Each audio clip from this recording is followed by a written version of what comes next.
वालेकुम नाजरीन, बिस्मिल्लाहिर्रहमानिर्रहीम। नाजरीन, मुसन्निफ लिखते हैं कि वक़्त का एक पेचीदा सा खाका हर शख्स के साथ घूमता रहता है, चाहे वो शख्स उस पर गौर करे या ना करे। तो कुछ ऐसा मेरे साथ भी हुआ।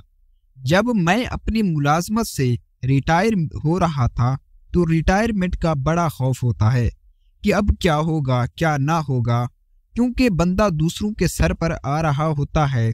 यानी आदमी ने एक नौकरी की होती है और उसमें पूरी जिंदगी फंसा चलता रहता है और वो अपने काम काज में मसरूफ रहता है।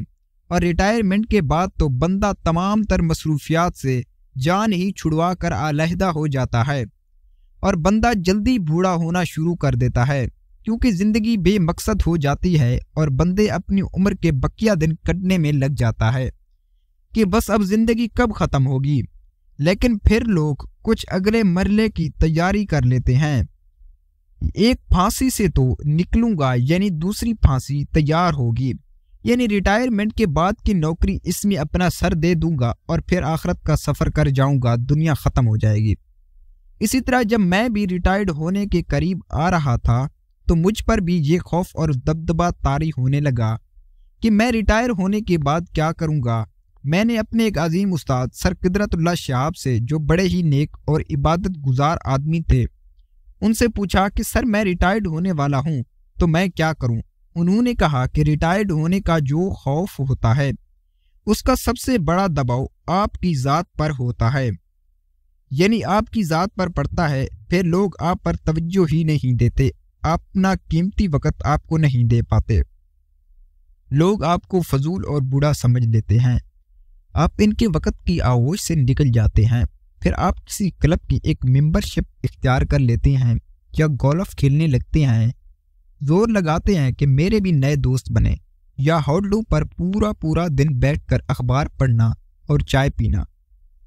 इसका आसान नुस्खा ये है कि अगर आप मुतवस्सित दर्जे के लोग हैं, आप मस्जिद में जाकर नमाज पढ़ने लग जाएंगे या अपना वक़्त वहीं गुजारेंगे। मैंने कहा कि सर इस रिटायरमेंट का मस्जिद और नमाज से क्या ताल्लुक। नमाज तो हर हाल में फ़र्ज है, आप नौजवान हो या बूढ़े, नमाज तो पढ़नी ही पढ़नी है, यानी रिटायरमेंट और मस्जिद का आपस में क्या ताल्लुक। मैंने कहा खैर नमाज तो मैं पढ़ ही लूँगा। कहने लगे नहीं, और जब मैं रिटायर हुआ और अब मैं इस मस्जिद में जाकर नमाज पढ़ने लगा, जो हमारे बस्ती यानी हमारे घर के करीब थी, लेकिन असर से मगरिब तक वहीं मस्जिद में बैठकर नमाज का इंतज़ार करने लगता था।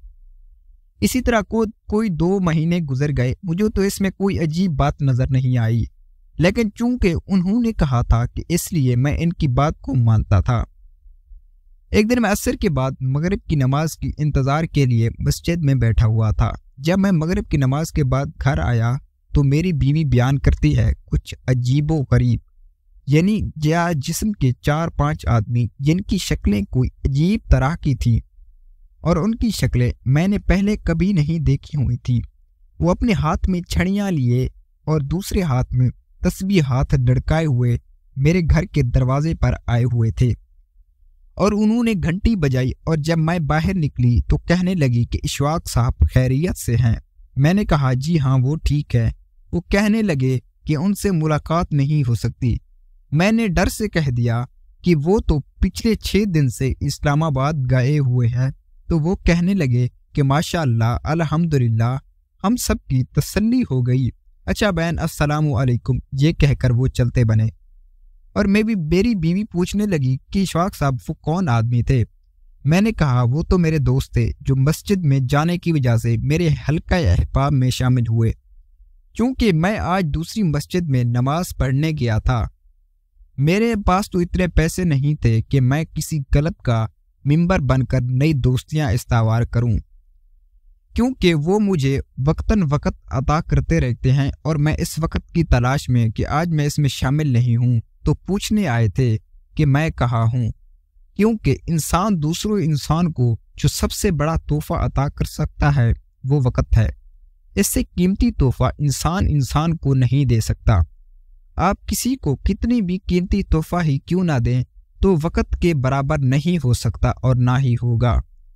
मेरे मस्जिद में ना जाने की वजह से शायद वो लोग मेरा पूछने आए कि शायद वो क्यों नहीं आया, और एक दिन तो एक दोस्त मेरे घर में एक बड़ी साफ सुथरी कालीन भी लाए مگر میں تو ایک اپنی پینشن پر گزارا کرنے والا آدمی تھا اور میرے پاس تو پیسے نہیں تھے کہ میں کسی کو تحفہ دے سکوں، مگر میں نے کچھ دن کسی مزدوری کا منصوبہ بنایا تاکہ کچھ زیادہ پیسے کما سکوں اور اپنے اخراجات سے زیادہ کماؤں، اور اس طرح سے میں نے بھی اس کے لیے ایک تحفہ خرید کر اس کو تحفہ دیا۔ یوں ہی تحفے اور تحائف دینے سے محبت بڑھتی ہے، اور آپ بھی تحفے دیا کریں۔ اور ایک بات یاد رکھیں کہ جب آپ ریٹائر ہو چکے ہیں یا ریٹائر ہونے کی عمر تک پہنچنے ہیں، آپ براہ کرم مسجد کا رخ کر کے ایمان والوں کے ساتھ اپنے تعلقات استوار کریں، کیونکہ دین اور دنیا دونوں بچ جائیں گی۔ اور آپ براہ کرم کسی کلب کا ممبر بننے سے گریز کیجیے گا، کیونکہ اب زندگی تقریباً ختم ہو چکی ہوتی ہے اور خاتمے کو پہنچ چکی ہوتی ہے۔ تو یہ تھی ہماری آج کی کہانی۔ امید ہے کہ آپ کو یہ پسند آئی ہوگی۔ شکریہ۔